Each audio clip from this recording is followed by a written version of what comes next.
வணக்கம். இது இன்றைய நாளில் இடம்பெற்ற முக்கிய விடயங்களின் தொகுப்பு. எதிர்வரும் நாடாளுமன்ற தேர்தலில் எவ்வாறு போட்டியிடுவது என்பது தொடர்பாக தமிழ் தேசிய பொது கட்டமைப்பினர் யாழ்ப்பாணத்தில் கலந்துரையாடியிருந்தனர். வணக்கம். கடந்த 9வது ஜனாதிபதி தேர்தல் கடந்த 21ஆம் தேதி இடம்பெற்றிருக்கின்றது. அதிலே தமிழ் பொது வேட்பாளராக நான் களமிறக்கப்பட்டேன்.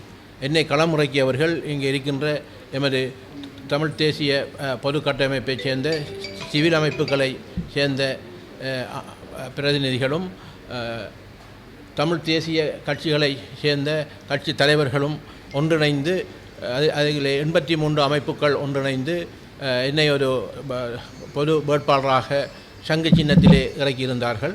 அது நிமித்தமாக வடகிழக்கிற்கு மாத்திரமல்லாமல் வடகிழக்கை தவிர்ந்த தென்பகுதியில் இருப்பவர்களும் சேர்ந்து ஏறக்குறைய 2,26,321 வாக்குகளை பெற்று நான் தமிழ் மக்களின் ஒரு அடையாளமாக இலங்கையிலே போட்டியிட்ட ஜனாதிபதி வேட்பாளர்கள் 38 பேரில் 5வது இடத்தை நான் பெற்றிருக்கின்றேன். உண்மையிலே இதை நாங்கள் பார்க்கக்கூடிய விடயமாக இருக்கின்றது என்னவென்றால், கடந்த காலங்களில் 8 ஜனாதிபதிகள் ஏமாற்றத்தின் அடிப்படையிலே இணைந்த வடகிழக்கில் தமிழ் மக்களுக்கான ஒரு அரசியல் தீர்வை தரப்படவில்லை என்ற காரணத்தை காட்டி இணைந்த வடகிழக்கில் ஒரு அரசியல் தீர்வு தரப்பட வேண்டும் என்ற ஒரு நிமித்தமாக இந்த தேர்தலிலே முக்கியமாக முன்னிறுத்தப்பட்ட அதில் நாங்கள் வேட்பாளராக நிறுத்தி இத்தனை லட்சம் வாக்குகளை நாங்கள் பெற்றிருக்கின்றோம். ஏறக்குறைய 2.25 லட்சத்துக்கு மேற்பட்ட வாக்குகளை பெற்று ஒரு அங்கீகாரத்தை உண்மையில் தமிழ் தேசிய பொது கட்டமைப்புக்கு தந்திருக்கின்றார்கள். நான் அதில் ஒரு அடையாளமாக மாத்திரமாகவே நான் போட்டியிட்டேன். நான் உண்மையிலே இந்த தமிழ் தேசிய இந்த பொது கட்டமைப்பை சேர்ந்தவனோ அல்லது இங்கே இருக்கின்ற இந்த 7 தமிழ் அரசியல் கட்சியை சேர்ந்தவனோ அல்ல. நான் இலங்கை தமிழ் அரசியல் கட்சியின் ஒரு மத்திய குழு உறுப்பினராக இருந்து ஒரு கொள்கை ரீதியாக தமிழ் தேசியத்தின் கொள்கையின்பால் நான் இருந்த பற்றுறுதியின் காரணமாக என்னை அவர்கள் வலிந்து இந்த தேர்தலிலே போட்டியிட சம்மதித்ததன் காரணமாக இந்த மக்கள் எங்களுக்கு வாக்களித்திருக்கின்றார்கள். இதிலே நான் உண்மையிலே இன்றைய இந்த சந்திப்பின் நோக்கம் என்னவென்றால், நான் நன்றி தெரிவிக்க வேண்டியவனாக இருக்கின்றேன். உண்மையிலே இணைந்த இந்த வடகிழக்கிலே பலரும் கூறுகின்ற விடயமாக இருந்தது, வடமாகாணத்தைச் சேர்ந்தவர்கள் கிழக்கு மாகாணத்தைச் சேர்ந்தவர்களுக்கு வாக்களிக்க மாட்டார்கள் என்ற ஒரு பிரச்சாரத்தை, கிழக்கு மாகாணத்தில் இருக்கின்ற பிரச்சாரத்தை, அதாவது பிரதேசவாதத்தை மையப்படுத்தி கூறுகின்றவர்கள் பல கருத்துக்களை கூறியிருந்தார்கள். அதை முறியடிக்கப்பட்டிருக்கின்றது. அதில் நான் உண்மையிலே முதலாவதாக நான் நன்றி சொல்ல வேண்டியவனாக இருக்கின்றேன். எமது இந்த வடமாகாணத்தைச் சேர்ந்த எமது தமிழ் உறவுகளுக்கு நான் மிகவும் மனப்பூர்வமாக நன்றி தெரிவிக்கின்றேன். இந்த விடயத்தை நாங்கள் பார்க்கின்ற போது இணைந்த வடகிழக்கில் தொடர்ச்சியாக இதிலே பலப்படுத்தப்பட்டிருக்கின்ற என்ற விடயம் இதிலே காண்பிக்கப்படுகின்றது. அதிலே வடமாகாண மக்களுக்கு நான் முதலாவதாக நன்றி செலுத்தியவனாக இருக்கின்றேன். அதே நேரத்தில் கிழக்கு மாகாணத்தைச் சேர்ந்தவர்களும் எங்களுக்கு கணிசமான அளவு வாக்களித்திருக்கின்றார்கள். உண்மையிலே இந்த வாக்களித்த மக்களுக்கு முதலாவது நன்றியை செலுத்த வேண்டியவனாக இருக்கின்றேன். அதே நேரத்தில் என்னை இந்த பொது வேட்பாளராக நிறுத்திய இந்த 7 தமிழ் அரசியல் கட்சிகளுக்கும் 83 பொது அமைப்புகளைச் சேர்ந்த அந்த சிவில் அமைப்பு பிரதிநிதிகளுக்கும் நான் நன்றி செலுத்த வேண்டியவனாக இருக்கின்றேன். அதுபோன்று இந்த தேர்தல் பிரச்சாரங்களிலே பல்வேறுபட்ட நடவடிக்கைகளிலே பல்வேறுபட்ட தரப்புகள் எங்களுக்காக ஒத்துழைத்திருந்தார்கள். குறிப்பாக மாணவ அமைப்புகள், பல்கலைக்கழக மாணவ அமைப்புகள், அது வடகிழக்கிலே சேர்ந்த யாழ் பல்கலைக்கழக மாணவ அமைப்பாக இருக்கலாம், அல்லது கிழக்கு பல்கலைக்கழக மாணவ அமைப்பாக இருக்கலாம், அல்லது பொது அமைப்புகளாக இருக்கலாம், காணாமல் போனவர்களினால் சங்கங்களைச் சேர்ந்தவர்களாக இருக்கலாம், சாதாரணமாக இருக்கக்கூடிய உறுப்பினராக இருக்கலாம், மீனவ சங்கங்கள், விவசாய சங்கங்கள் என்று பல்வேறுபட்ட சங்கங்கள் எங்களுக்கு உதவி செய்திருக்கின்றது. அதைவிட ஊடகவியலாளர்களை பொறுத்தமட்டில் மிகவும் கரிசனையாக எங்களுக்கு அதை இந்த பிரச்சாரத்திலே உதவி செய்திருக்கின்றார்கள். அவர்களுக்கும் நான் மனப்பூர்வமாக நன்றியை தெரிவிக்க வேண்டியவனாக இருக்கின்றேன். அதைவிட புலம்பெயர்ந்து வாழ்கின்ற மக்களை நாங்கள் ஒன்றிணைத்திருக்கின்றோம். இந்த தேர்தல் பிரச்சாரங்கள் இடம்பெற்ற போது எந்த நோக்கத்துக்காக இந்த தமிழ் தேசிய பொது கட்டமைப்பு அந்த கொள்கையின் அடிப்படையில் எடுத்தார்களோ அந்த கொள்கையின் முதல் வெற்றியாக நாங்கள் பார்க்கக்கூடியதாக இருக்கின்றது. புலம்பெயர்ந்து இருக்கின்ற சகல அமைப்புகளாக இருக்கலாம், சகல செயல்பாட்டாளர்களாக இருக்கலாம், ஒன்றிணைந்து அவர்கள் இந்த பிரச்சார பணியை முன்னெடுத்திருந்தார்கள். உண்மையிலே அதை மிகவும் அவர்களுக்கு நாங்கள் நன்றி சொல்ல வேண்டியவர்களாக இருக்கின்றோம். புலம்பெயர்ந்து வாழ்கின்ற அனைத்து உறவுகளும் அதுக்காக ஒத்துழைத்திருந்தார்கள். அதைவிட முன்னாள் போராளிகளாக இருக்கக்கூடிய பல்வேறுபட்ட போராட்ட அமைப்புகள் எங்களுக்கு முழு ஒத்துழைப்பை தந்து வடகிழக்கிலே இருக்கக்கூடிய சகல இடங்களிலும் சென்று அந்த பிரச்சார பணியை செய்திருந்தார்கள். அவர்களுக்கும் நாங்கள் நன்றி சொல்ல வேண்டியவர்களாக இருக்கின்றோம். அதைவிட மகளிர் அமைப்புகளை சேர்ந்தவர்கள், மகளிர் அமைப்புகள், மகளிர் தனிப்பட்ட உறவுகள் என்று பலர் உதவி செய்திருக்கின்றார்கள். அவர்களுக்கு உதவி செய்ய வேண்டியவர்களாக இருக்கின்றோம்.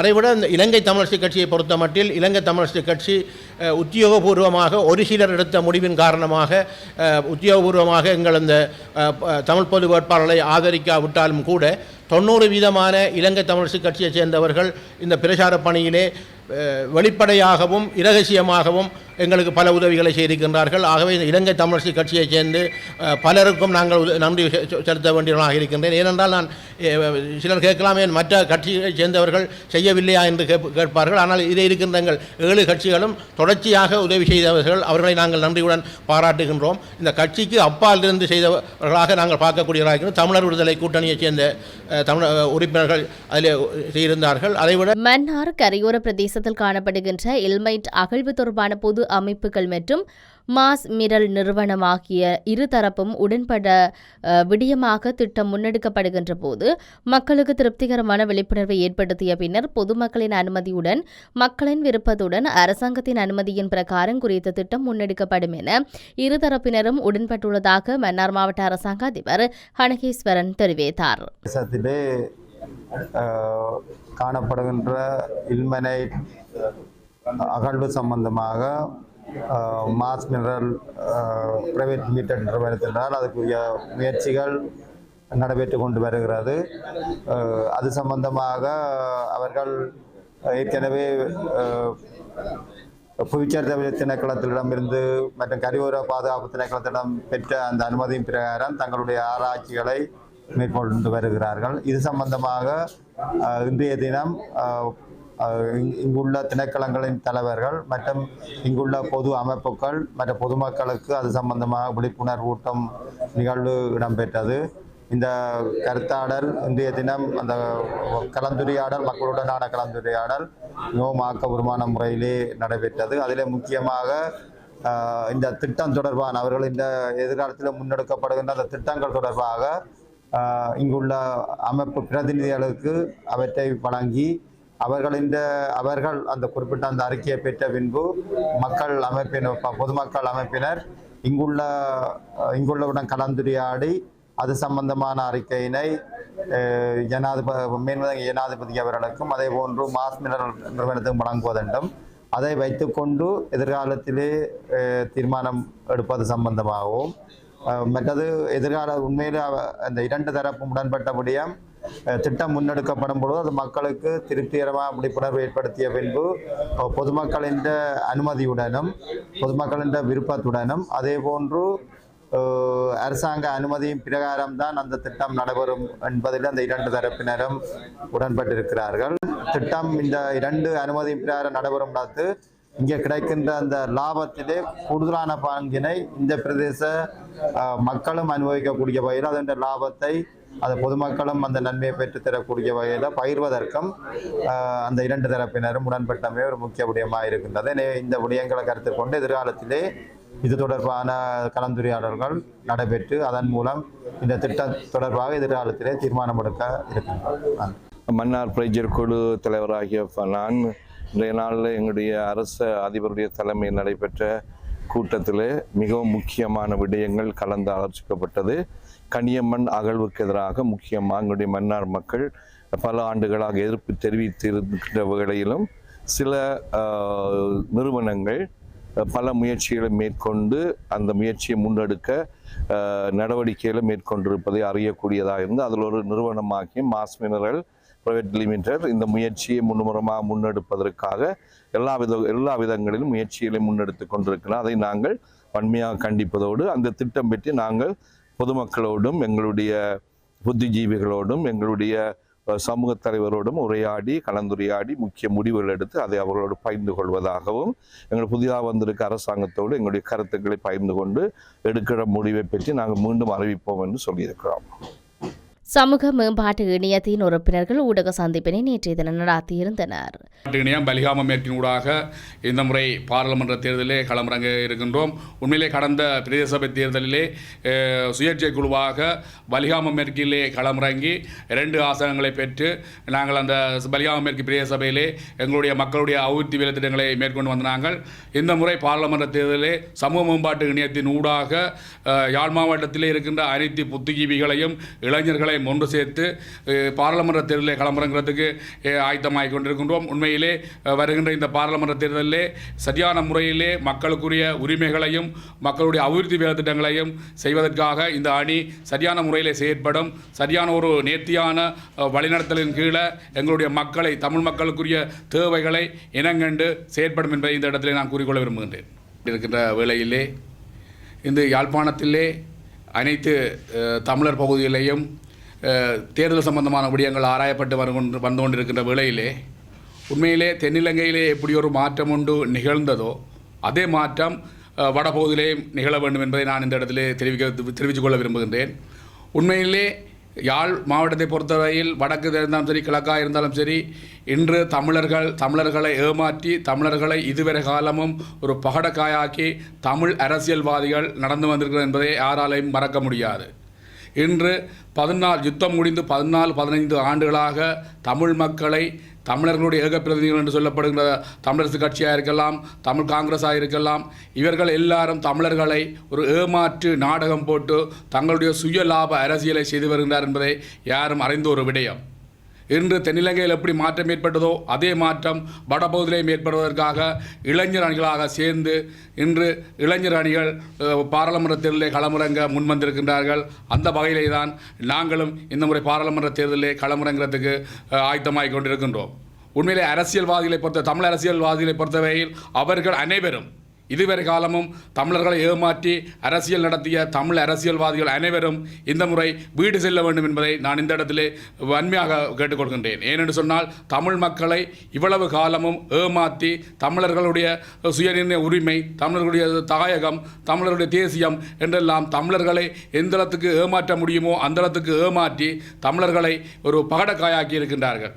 அந்த வகையிலே தமிழர்கள் இந்த முறை சரியான ஒரு பாடம் இவர்களுக்கு கற்பிக்க வேண்டும் என்பதை நான் இந்த ஊடகமூடாக உங்களுக்கு தெரியப்படுத்த விரும்புகின்றேன்.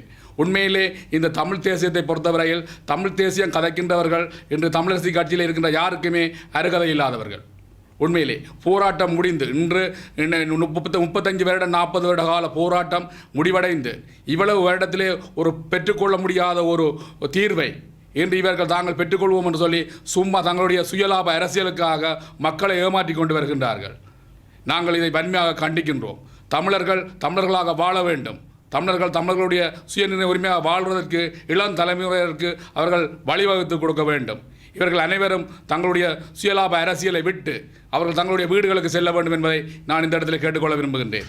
ஏனென்று சொன்னால் இளைய தலைமுறைகள் தங்களுடைய அரசியலை வளர்த்து அந்த அரசியல் ஊடாக தங்களுடைய அபிவிருத்தி சார்ந்த வேலை திட்டங்களை வடபகுதியிலே முன்னெடுக்க வேண்டிய ஒரு தேவை ஒன்று அந்த மக்களுக்கு இருக்கின்றது. மக்களை சரியான முறையிலே வழிநடத்துறதுக்கு இளைய தலைமுறைகள் என்று முன்வந்திருக்கின்றார்கள். அவர்களுக்கு அந்த இடத்தை கொடுத்து இந்த பழைய அரசியல்வாதிகள் இவ்வளவு காலமும் தமிழர்களை ஏமாற்றிய அரசியல்வாதிகள் வீடு செல்ல வேண்டும் என்பதை நான் இந்த இடத்திலே வேண்டிக் கொள்ள விரும்புகின்றேன். அது மட்டுமல்லாமல் இவ்வளவு காலமும் அதாவது தென்னிலங்கையிலே எப்படி ஒரு மாற்றம் ஒன்று நிகழ்ந்ததோ இந்த முறை ஜனாதிபதி தேர்தலில் அதே மாற்றம் வடபகுதியிலே இந்த முறை பாராளுமன்ற தேர்தலில் நடக்க வேண்டும். நிச்சயமாக அது நடக்கும். தருமபுரம் காவல்துறை பிரிவுக்குட்பட்ட தருமபுரம் பகுதியில் யாழ்ப்பாணம் கொண்டுவரப்பட்ட சூட்சமான முறையில் கெப்ரக வாகனத்தில் மறைத்து எடுத்துச் செல்லப்பட்ட பெறுமதிமிக்க 60 முதிரை குச்சிகளுடன் வாகன சாரதி காவல்துறையினரால் கைது செய்யப்பட்டுள்ளார்.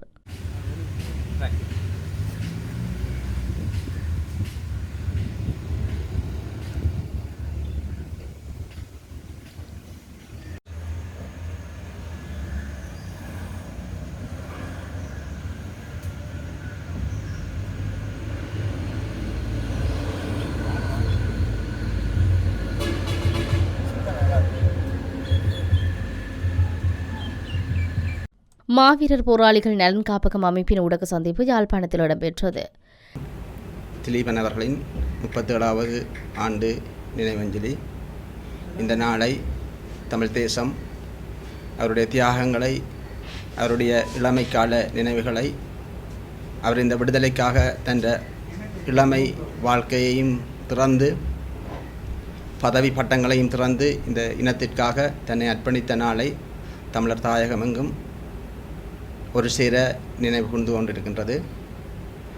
கடந்த ஜனாதிபதி தேர்தலிலே சிங்கள தேசமானது மாற்றத்தை கொண்டு வந்திருக்கிறது. இது தமிழர் ஆகிய எங்களுக்கு நாங்களும் அதை போன்று ஒரு மாற்றத்தை கொண்டு வருவதற்கான முயற்சியை வருகின்ற பொதுத் தேர்தலிலே தமிழ் மக்கள் அனைவரும் ஒன்று சேர்ந்து அந்த முயற்சியை முன்னெடுக்க வேண்டும் என்பது வரலாற்று கட்டாயமாக உள்ளது. ஏனெனில் இதுவரை காலமும் மிதவாத அரசியல் செயல்பாடுகளில் இருந்தவர்கள் தமிழர்கள் என்ற அரசியல் உரிமை போராட்டத்தை தங்களுடைய சுயநலங்களுக்காகவும் பொறுப்பற்ற முறையிலும் முன்னெடுத்து சென்றதால்தான் இந்த 2009க்கு பின் 15 வருட காலங்களும் வீணடிக்கப்பட்டிருக்கின்றது. எனவே இப்போது பாராளுமன்றம் கலைக்கப்பட்டிருக்கின்றது. இனி வர இருக்கும் தேர்தலில் நாங்கள் புதிய இளம் இரத்தங்களை இனம் கண்டு களம் இறக்க வேண்டிய மிகவும் பொறுப்புள்ள செயல்பாட்டுக்குள் தமிழர் ஒவ்வொருவருமே மிகவும் சிரத்தையோடு அந்த விடயத்தில் கவனம் எடுத்து சிங்கள தேசம் எப்படி தன்னுடைய தேவைக்கேற்ற மாதிரி நீண்ட கால போக்கில் தங்களுடைய தேவைகள் அபிலாஷைகளுக்கு ஏற்ற மாதிரி மாற்றங்களை கொண்டு வருகின்றதோ இதே மாதிரி தமிழர் தேசமும் ஒரு பிரதிநிதிகள் மாற்றத்தை நிச்சயமாக கொண்டு வர வேண்டும். இதற்கு முன் பாராளுமன்றத்தில் இருந்தவர்கள் யாரும் சொல்ல முடியாது தாங்கள் சரியாகத்தான் செயல்பட்டிருக்கிறோம் என்று.